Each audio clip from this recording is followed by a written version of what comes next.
3 meses após o parto, meu marido levou a amante para casa e me deu 30 minutos para fazer as malas. Enquanto comemoravam por terem me tirado tudo, minha advogada já preparava o processo que tornaria o jantar de vitória dele sua ruína pública. Meu marido entrou pela porta da frente com outra mulher 3 meses após eu dar à luz, sem hesitar ou abaixar a voz perto do berço. Só Brent de sobretudo cinza e a mulher ao lado, segurando seu braço como se já estivesse acostumada na minha sala. Sierra vai morar aqui agora, ele disse. Quero que o divórcio seja resolvido logo. Estava no sofá com um roupão grande. Minha filha Pop dormia perto o bastante para eu ouvir sua respiração. Olhei para os sapatos engraxados de Brent deixando marcas de chuva no piso de madeira que eu tinha escolhido, o carvalho branco de tábuas largas que ficou em encomenda por 11 semanas, que eu selecionei de uma amostra quando estava grávida de 6 meses e mal conseguia me abaixar, e não disse nada. Sierra inclinou a cabeça. Eu sei que é desconfortável, mas Brent merece ser feliz. Ele empurrou uma pasta pela mesa como se a papelada tornasse tudo civilizado. Sua irmã tem espaço, disse.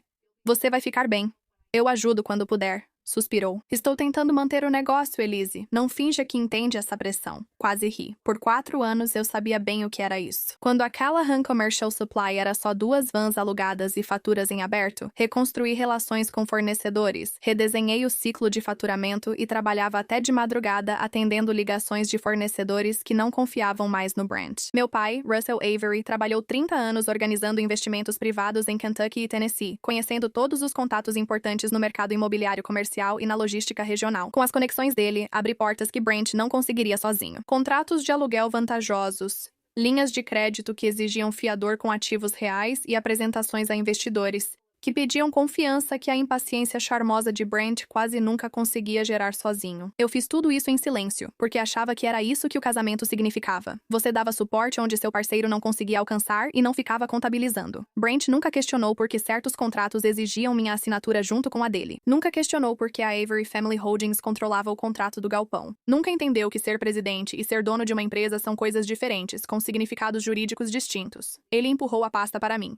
Só assina o reconhecimento hoje. Minha mão tremia, mas não era por rendição. Minha mão tremia porque eu tinha 3 meses de pós-parto, dormia só 4 horas e meu corpo ainda não me perdoara, mas isso não era medo. Assinei o recebimento dos documentos. Só isso, só aquela linha. E deslizei a pasta de volta. Brent soltou o ar como se tivesse vencido. Ele nunca percebeu meu celular deitado com a tela para cima ao lado dos livros de bebê na mesinha, gravando uma nota de voz que já estava ativo há 14 minutos. Ele não percebeu a mensagem que enviei para minha advogada Vivian Marsh às 15h41 enquanto tirava o casaco no hall. Me deram menos de 1 hora para arrumar minhas coisas. Sierra me seguiu até o quarto, abriu meu armário e segurou um dos meus vestidos no corpo diante do espelho, como quem já decidiu que algo é seu. Você não vai precisar disso tão cedo, ela disse. A maternidade muda a vida. Dobrei o cobertor da Pop e não respondi. Nunca achei útil responder a quem se apresenta sem plateia. Fui à casa da minha irmã, Audrey.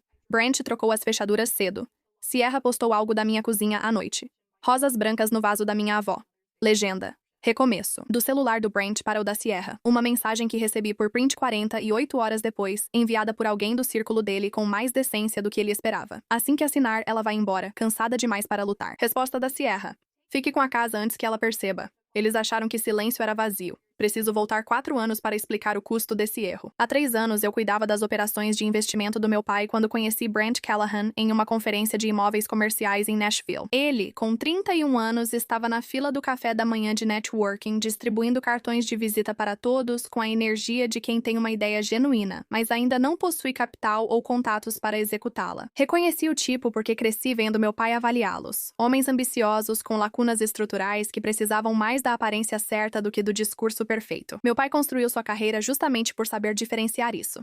O que vi em Brent naquele café da manhã era legítimo. O entendimento dele sobre logística de distribuição regional era realmente bom, melhor do que a maioria das pessoas na sala. E naquela sala havia gente que já fazia isso profissionalmente há 15 anos, seu instinto para encontrar corredores comerciais pouco explorados e mercados secundários superava a maioria dos participantes da conferência. O que faltava para ele era a estrutura financeira para tornar isso crível para qualquer um que pudesse financiar e os relacionamentos que o colocariam diante das pessoas certas. Confiança que levava anos para construir e que a impaciência charmosa de Brent sempre falhava por pouco em gerá-la sozinha. sozinha. Ele interrompia e completava frases dos outros. Ele era o tipo de inteligente que às vezes se engana achando que é mais inteligente do que realmente é. Uma característica na qual vi meu pai pacientemente deixar de investir por 3 décadas. E que, aos 28 anos, eu ainda não estava preparada para avaliar claramente em alguém por quem eu também estava me sentindo atraída. Apresentei Brent ao meu pai 6 semanas após Nashville. Ele gostou dele. Meu pai também, como entendi muito tempo depois, gostava dele da mesma forma específica que gostava de oportunidades cujos limites ele conseguia enxergar, cujas habilidades ele podia mapear, cujas ambições ele podia calcular e cuja estrutura ele podia arquitetar de modo a proteger os interesses da filha, enquanto parecia estar apenas apoiando a carreira do marido dela. Eu não percebia isso na época. Eu via um homem de quem meu pai aprovava e permiti que essa aprovação fizesse parte do trabalho que deveria ser feito pelo meu próprio julgamento.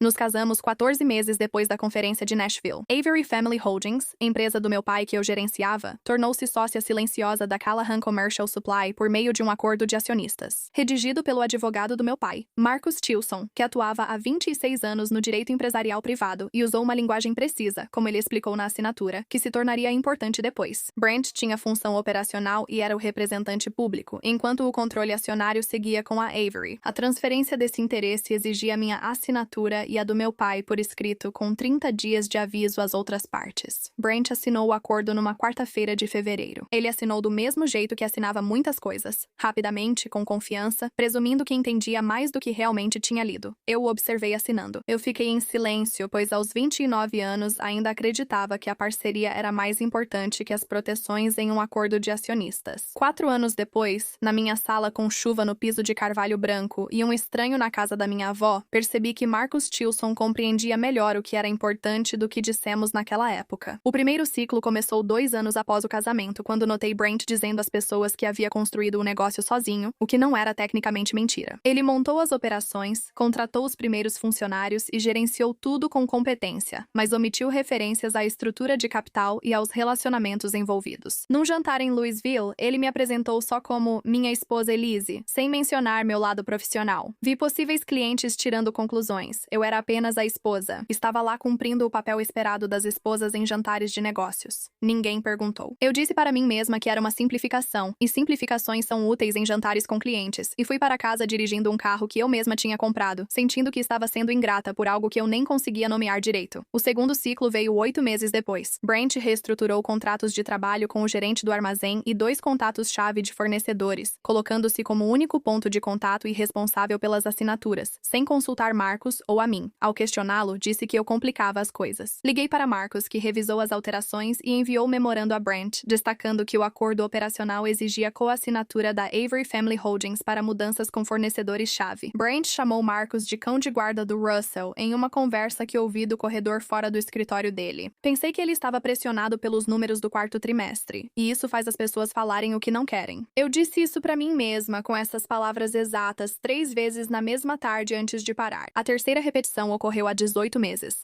4 meses antes da concepção da Pop, quando a agenda do Brent passou a registrar compromissos de consulta com fornecedor Sierra a cada 10 dias. Percebi o padrão do jeito que a gente nota algo enquanto administra uma casa, uma gravidez e um negócio, com atenção reduzida, devagar, até que de repente percebe. As entradas sumiram da agenda após 6 semanas. Notei o sumiço mais claramente do que antes percebia a frequência, mostrando o que eu estava disposta a enxergar. Disse a mim mesma que o relacionamento com o fornecedor tinha acabado, e me agarrei a essa interpretação como alguém que já sabe o que vai encontrar-se a soltar. O 4º ciclo ocorreu quando ele voltou para casa às 1h17 após um jantar com clientes, sem me convidar. Reconheci o restaurante pelo cheiro do casaco dele. Era onde fomos 2 vezes no início do casamento e que eu ligava a ocasiões especiais que já não existiam para nós. Perguntei sobre o jantar. Ele disse que achou que eu não iria porque eu estava muito cansada. Eu estava grávida de 7 meses e cansada. Essa parte era verdade. Fiquei deitada no escuro por 1 hora, calculando tudo o que sabia e o que optava por não saber. Percebi, às 2h30 da manhã, com uma criança mexendo em mim e meu marido dormindo ao lado, que mantinha uma versão do meu casamento que exigia lidar com certas informações com tanta delicadeza que já me custava mais do que eu podia suportar. O 5º ciclo era a prévia da mensagem de texto. 2 semanas antes do nascimento de Pop, vi no celular de Brent, que estava no balcão às 6 da manhã enquanto eu fazia chá, o início de uma mensagem de Sierra antes de decidir olhar. Mal posso esperar as coisas se acalmarem para ficarmos juntos. Fiz o chá. Pop chutou. Fiquei na mesa da cozinha até às 9, quando o consultório de Vivian abriu e liguei. Vivian era advogada de direito de família e litígios empresariais há 17 anos. Meu pai a contratou para uma disputa contratual em 2019 e estive em 2 reuniões reconhecendo quem ela era na época. Detalhista, tranquila e naturalmente pouco inclinada a acalmar clientes sobre o que não podia garantir. Liguei para ela naquela manhã e disse que precisava entender meus direitos em um possível divórcio e sobre um interesse comercial ligado a uma entidade familiar antes de conversar com meu marido sobre esses temas. Ela disse: "Ótimo, não tenha essas conversas ainda." A pausa antes de ela falar isso foi de menos de 1 segundo. "Venha na segunda-feira. Traga o acordo de acionistas, o contrato operacional, mudanças dos últimos 2 anos e tudo redigido por Marcus Tilson na assinatura." Levei tudo isso na segunda-feira seguinte, 6 dias antes de Pop chegar, e Viviane leu com a tranquilidade de quem vê a leitura como ação. Marcus Tilson, ao revisar o contrato operacional e suas alterações a pedido de Viviane 3 meses depois, confirmou por escrito o que eu já pensava desde as mudanças com o fornecedor 2 anos antes. Nenhuma modificação vinculativa da estrutura central de controle havia sido executada corretamente. Brent tinha nome e autoridade legítimos nos contratos e para assinar compras abaixo do limite. A alegação dele de participação majoritária na Callahan Comercial de Suprimentos nunca foi verdadeira, pois nenhuma transferência formal foi devidamente documentada ou poderia ser feita retroativamente. "O acordo é explícito", escreveu Marcus em seu memorando para Vivian, que se tornou o anexo C. "A participação majoritária permanece com a Avery Holdings familiar, a menos que seja transferida por escrito por todas as partes registradas. Nenhuma transferência desse tipo ocorreu." Ele acrescentou, em uma frase que já li 12 vezes: "O Sr. Callahan teve acesso a essa cláusula na assinatura e renovações." O gravação de voz da tarde em que Brent trouxe Sierra à minha sala foi autenticado por Patrick Gaines, consultor de perícia digital com 11 anos de experiência em verificação de áudio para advogados civis e criminais no estado. Sua declaração assinada, anexo A,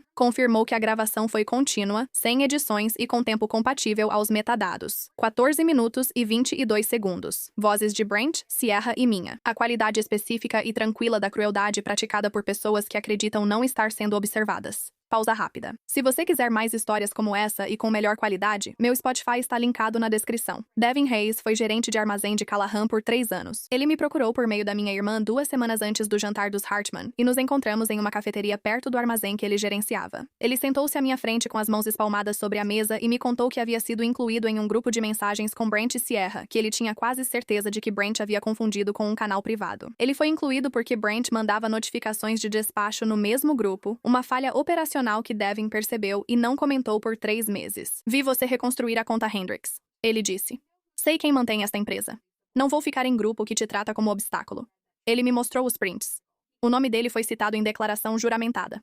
Ele manteve o emprego. Viviane me mostrou, numa manhã de quinta-feira, um arquivo com quase 8 centímetros de espessura. Ela colocou o arquivo na mesa entre nós e me olhou do mesmo jeito que tinha me olhado naquela primeira reunião, firme, sem fingir uma confiança que não podia garantir. "Ele vai dar um jantar de expansão na semana que vem", eu disse. "No Hartman Grand. 6 meses de planejamento." Viviane fechou a pasta. "Vamos corrigir essa impressão antes que alguém invista com base nela. A crise não ocorreu em um só momento, mas em 72 horas antes do jantar. Período que quero descrever com precisão, pois a história costuma simplificá-la como uma virada decisiva, o que não foi o caso. Foram 3 pontos de pressão distintos chegando em sequência, com menos espaço entre eles do que eu teria preferido. O advogado de Brent pressionou Vivian na segunda-feira com uma petição agressiva, alegando que a Avery Family Holdings seria um veículo fraudulento, não uma entidade legítima. Uma alegação tão invertida em relação aos fatos que me levou um momento para entender que era uma estratégia jurídica e não um erro. O advogado dele dizia que a empresa do meu pai foi criada depois só para tirar do Brent direitos conquistados. A resposta da Vivian tinha 12 páginas. Ela já tinha previsto o argumento, a réplica e a tréplica porque fazia isso há 17 anos. E o advogado do Brent disse isso com precisão, sem crueldade, fazia isso há 4 anos. Segundo ponto, Sierra postou de novo da casa, agora com outro vaso. Comprei minha mesa de jantar em um leilão em Bardstown, trouxe em reboque alugado grávida de 6 meses e reformei por 3 finais de semana, enquanto Brent dizia não valer o esforço. Legenda: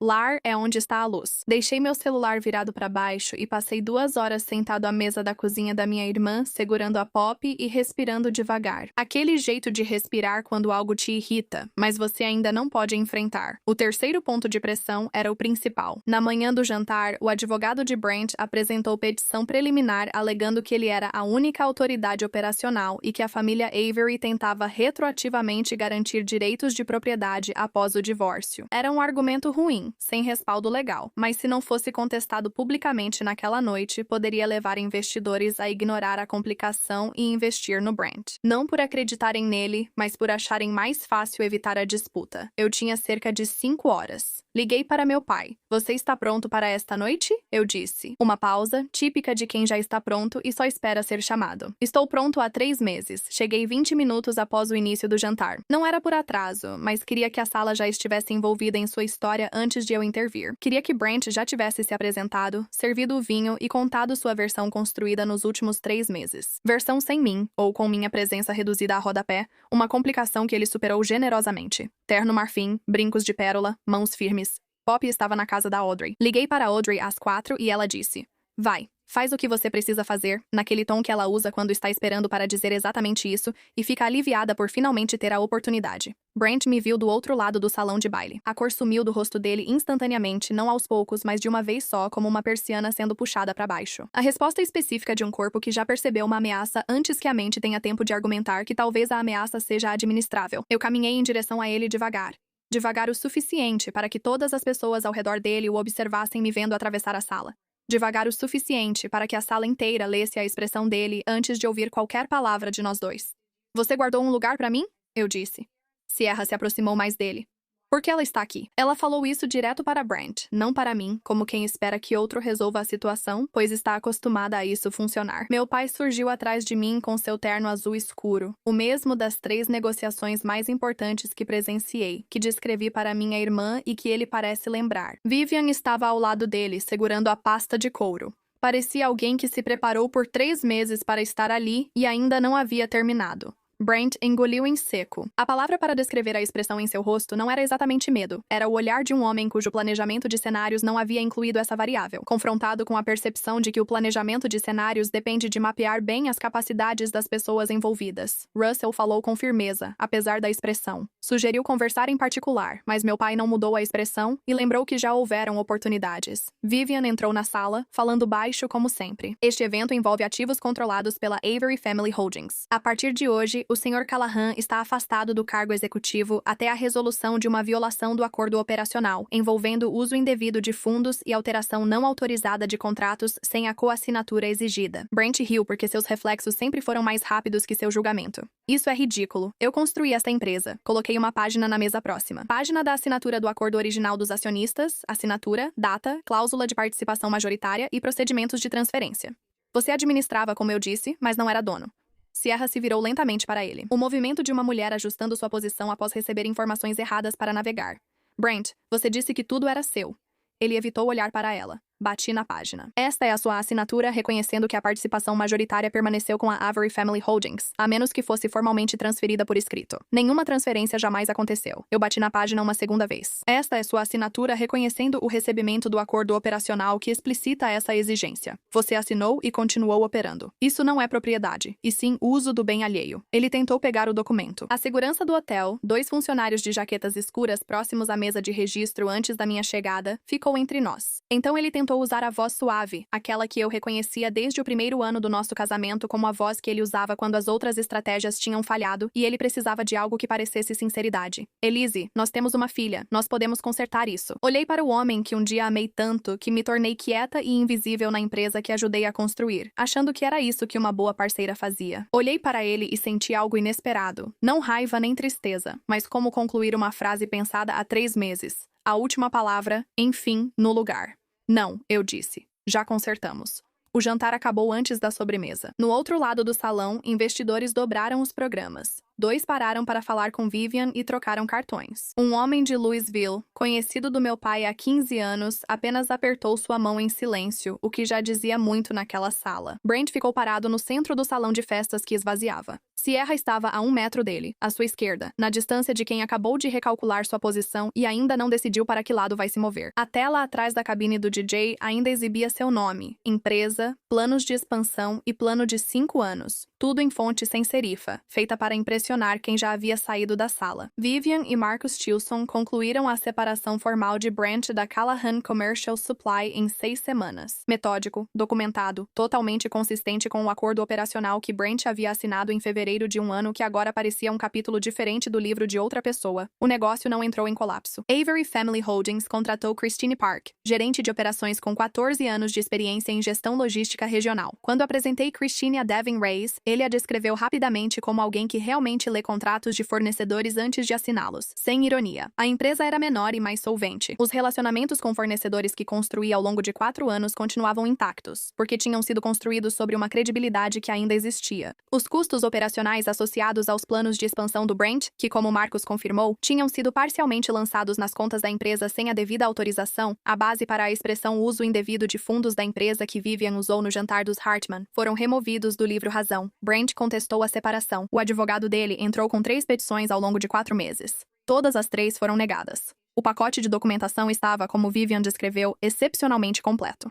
Ela disse isso como sempre, de forma profissional e não como elogio. Eu entendi das 2 formas. O divórcio saiu 7 meses depois do jantar. Fiquei com a casa. Os pisos escolhidos estavam em encomenda enquanto eu estava grávida de 6 meses. O vaso da minha avó. A mesa que restaurei na garagem enquanto Brent achava que não valia a pena. As postagens da Sierra na casa cessaram no 3º mês. O aluguel dela no meu bairro, segundo a rede da Audrey, acabou logo após. As rosas brancas não aparecem mais nas redes sociais dela, pelo menos não marcadas em nenhum lugar que eu reconheça. Brent me mandou uma mensagem uma vez na semana depois que o divórcio foi finalizado. Não era sobre a Pop. O cronograma de visitas dela foi feito separadamente e bem documentado pela coordenadora parental recomendada por Vivian, doutora Leslie Holt, que tinha 20 anos de experiência em mediação familiar e lidava com o jeito do Brent com paciência profissional. A mensagem dele tinha 3 frases. Esperava que fôssemos civilizadas e achava que as coisas tinham saído do controle. Ele disse saber que sempre fui prática. Li 2 vezes e não respondi. Na minha experiência, civilidade não se anuncia. Você demonstra isso antes do divórcio terminar, não depois. Pop tem 14 meses agora. Ela se apoia na mesa de centro, onde Brent deslizou a pasta como se tivesse algo assustador e me encara com os olhos do pai e o queixo teimoso da avó. Percebo que não sinto raiva ao notar a semelhança. É outra coisa, difícil de nomear. Meu pai veio jantar mês passado. Ele sentou na cabeceira da mesa que restaurei na garagem no meu 2º trimestre e contou para Pop uma história sobre um acordo em Louisville em 1987 que já ouvi 6 vezes, mas ela ouviu com a atenção de quem escuta pela primeira vez. Depois que ela dormiu, ele sentou comigo na varanda e tomamos bourbon em silêncio, nosso jeito de falar as coisas importantes. Ela tem boa estrutura, ele comentou. Tem sim, respondi. Ele olhou o quintal. Você também tem. Não respondi, só servi mais para ele.